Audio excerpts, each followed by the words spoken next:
पश्चिम बंगाल में विधानसभा चुनाव को लेकर सियासी सरगर्मियां तेज हो गई हैं। पीएम मोदी, अमित शाह और राजनाथ सिंह से लेकर राज्यों के बड़े चेहरे पश्चिम बंगाल में बीजेपी के लिए चुनाव प्रचार कर रहे हैं। मंगलवार को रक्षा मंत्री राजनाथ सिंह ने बराकपुर में चुनावी जनसभा को संबोधित किया और राज्य की ममता सरकार पर निशाना साधा।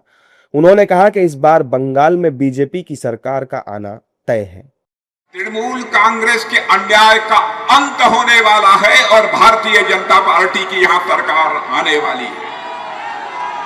भारतीय जनता पार्टी की सरकार आने के बाद मेरे बहनों भाइयों, हम यह सशक्त बंगाल बनाएंगे, हम विकसित बंगाल बनाएंगे। यह भारतीय जनता पार्टी का संकल्प है। और आज इस बंगाल की धरती पर जब भी मैं आता हूं बहनों भाइयों, सच्चाई की बात है कि मैं अपने को बहुत ही गौरवान्वित महसूस करता हूं। बंगाल की धरती से निकले वंदे मातरम ने मेरे बहनों भाइयों ब्रिटिश हुकूमत से लड़ने की प्रेरणा केवल बंगाल के लोगों को ही नहीं दी थी, बल्कि पूरे हिंदुस्तान के नौजवानों को यह प्रेरणा दी थी।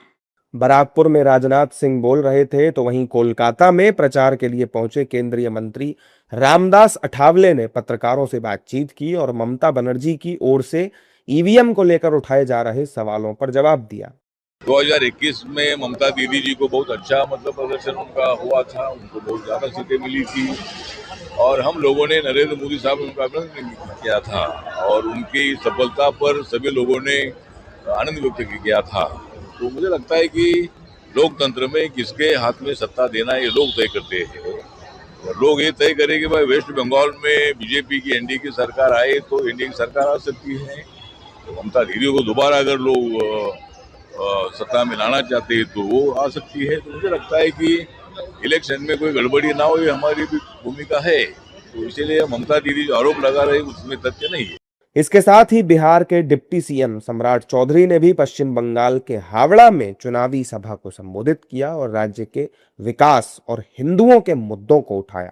साथ ही टीएमसी सरकार पर निशाना भी साधा। बंगाल को और इस देश को सोने की चिड़िया कहता था लोग, और जब सोने की चिड़िया लोग कहते थे तो कभी अंग्रेज आया, उसने इस भारत को लूटने का काम किया, कभी मुगल आए, उसने इस भारत को लूटने का काम किया।